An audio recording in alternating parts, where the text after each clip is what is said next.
西江千戶苗寨位於中國貴州省黔東南苗族侗族自治州雷山縣西江鎮，坐落在雷公山麓的重巒疊嶂之中，四面環山，地形崎嶇，呈現出典型的 V 型谷地地貌。西江千戶苗寨主要的店集中在白水河畔的古街與遊坊街。而家我哋廣州嘅話呢，行師傅中啦，師傅中係最高喺廣州。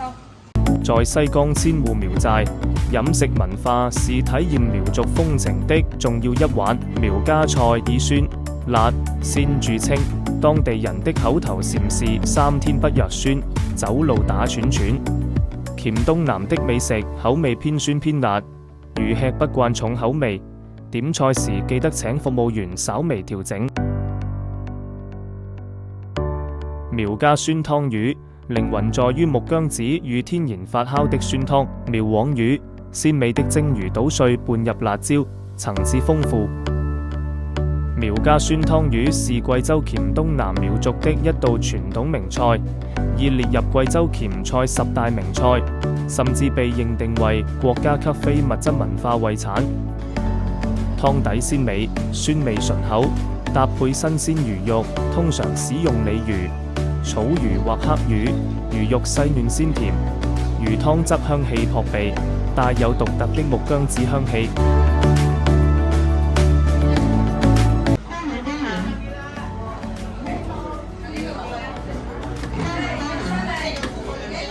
走進西江千戶苗寨，最引人注目的就是那極具辨識度的銀色角帽造型。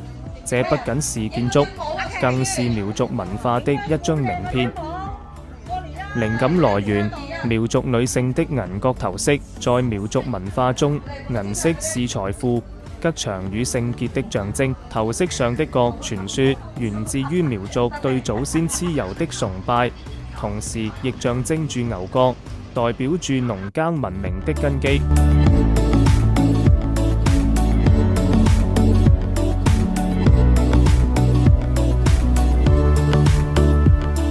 村家 Country Coffee 的核心特色，每一家 Country Coffee 的靈魂在於視覺。店主通常會精心設計窗戶位或半露天陽台，讓咖啡杯與後方的千戶吊腳樓群形成對稱的構圖。店鋪常會推出結合當地元素的特色特調，如刺梨美式，加入貴州特色水果刺梨，帶有酸甜回甘，非常解味。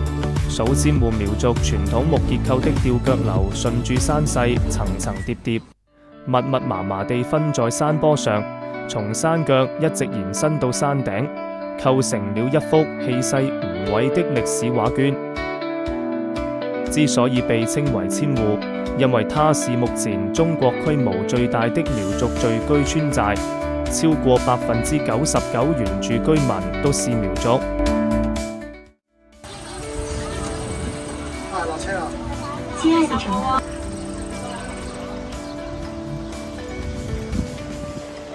咦，我見到導遊咯喎，喺你前面架車度啊！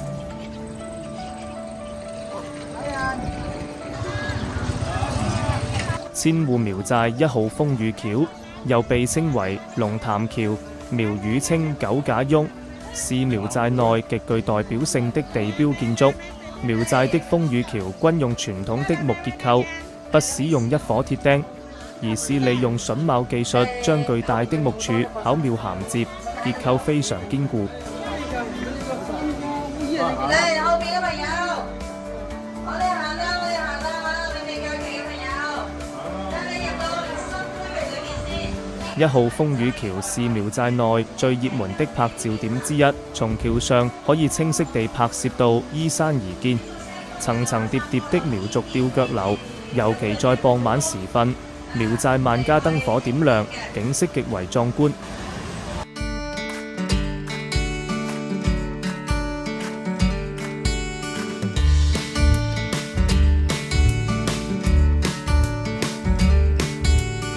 西江千戶苗寨的2號風雨橋，在當地也被稱為立秋橋。2號風雨橋橫跨在白水河之上，這裏比1號橋更加深入寨內，周邊分住更多當地的民居、特色餐館與工藝品店。西江千戶苗寨內共有5座風格各異的風雨橋，分別為1號至5號。這些橋不僅是景區的地標，亦是苗族文化的傳承。這5座橋串聯起來，構成了一條絕美的遊覽動線。如果你時間充足，建議可以從1號橋出發，沿住河岸一路步行至5號橋，完整感受苗寨在水岸邊的獨特魅力。相較於普通的農家樂，這類西江粵系列的民宿通常定位為精品酒店，裝修風格結合了苗族文化元素與紮染、苗繡、木製結構與現代舒適設施。富春智府屬於當地較為傳統且常見的餐飲店鋪，這類名稱的食府通常主打地道的苗家菜，服務往來遊客。苗寨內的餐廳多為木質吊腳樓結構，店面一般較具民族風格。你可以選擇臨窗或臨河的座位，一邊用餐一邊欣賞寨內的青石板路或河岸風景。沿河步道旁隨處可見馬燕烤缺巴、苗家酸湯魚餐館、米豆腐及各類特色果酒的小店。民族體驗館部分店提供苗族服飾租賃、換裝拍照與攝影服務，在沿河動線上非常普遍，方便遊客換裝後直接在吊腳樓背景下拍照。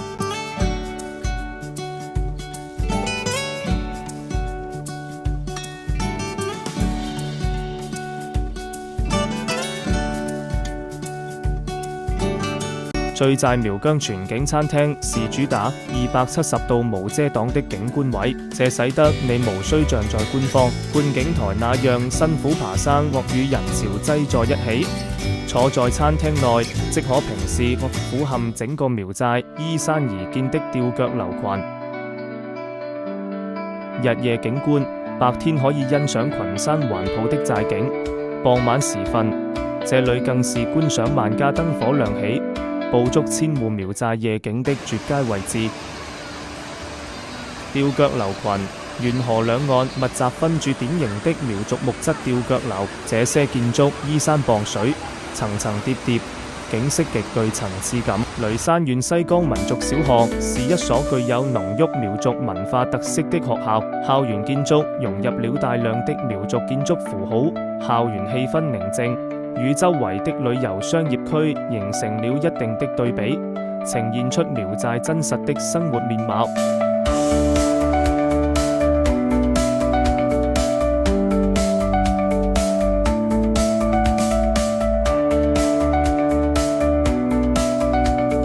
西江苗柱主打的是傳承與地道，其經營理念旨在將苗族山間的自然食材透過傳統烹飪技藝呈現給遊客。雷山銀球茶是貴州省黔東南苗族侗族自治州雷山縣的著名特產，也是中國國家地理標誌產品。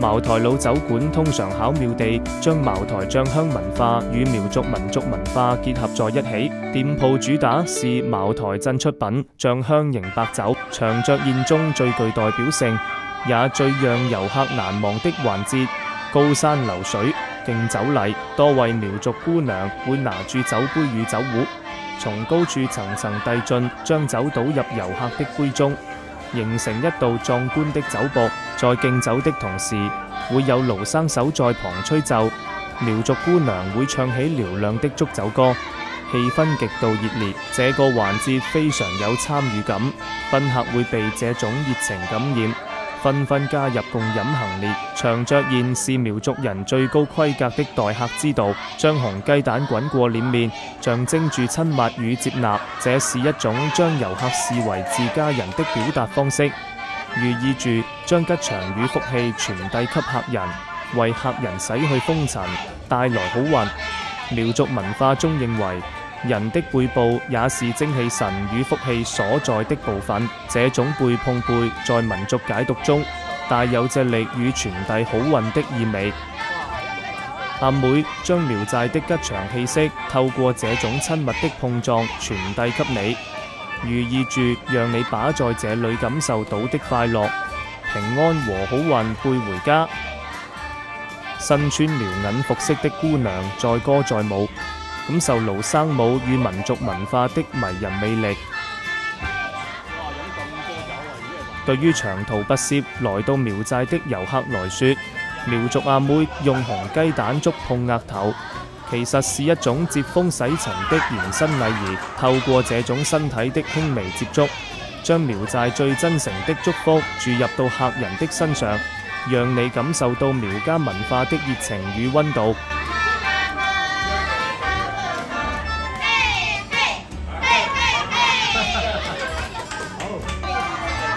長桌宴上的臘肉通常是用醃過的五花肉切片，搭配大蒜或甜辣椒爆炒，肥肉部分晶瑩剔透，帶有濃郁的柴火煙香氣。舌耳根、魚腥草在長桌宴上常以涼拌或與臘肉同炒的方式出現。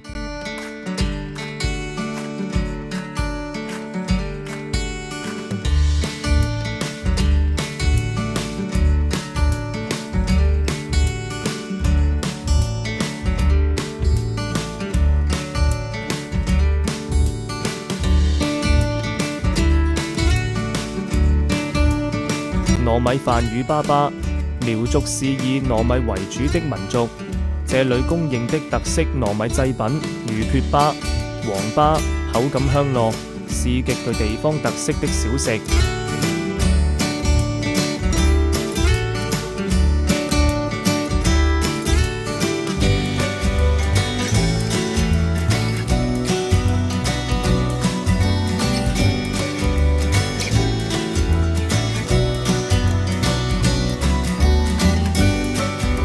苗寨內有許多小型民宿或餐廳，喜歡取一些富有詩意或古風的名字，例如醉苗家、苗疆印象或類似組合。傍晚時分，這時燈光陸續點亮，苗寨進入最美的千戶燈時間，沿河兩岸店的燈籠與河面交相輝映，氛圍極佳。每當夜幕降臨，千萬盞燈火亮起，整個苗寨如繁星般璀璨，這就是震撼人心的千戶燈火美景。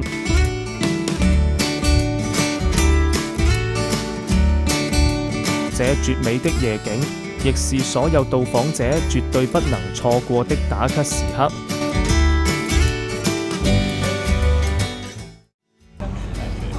喺呢個位置影過去，冇阻住個西方兩個字啊！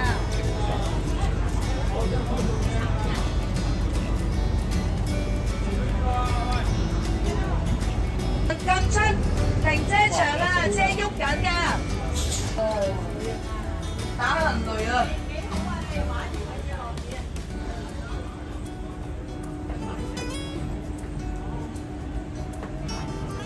又要嗰張飛啊？出去唔使。呢度唔使飛咯？唔使。當夕陽西下，千家萬戶的燈火同時亮起，整個苗寨瞬間變成了一座懸浮在半空中的黃金之城。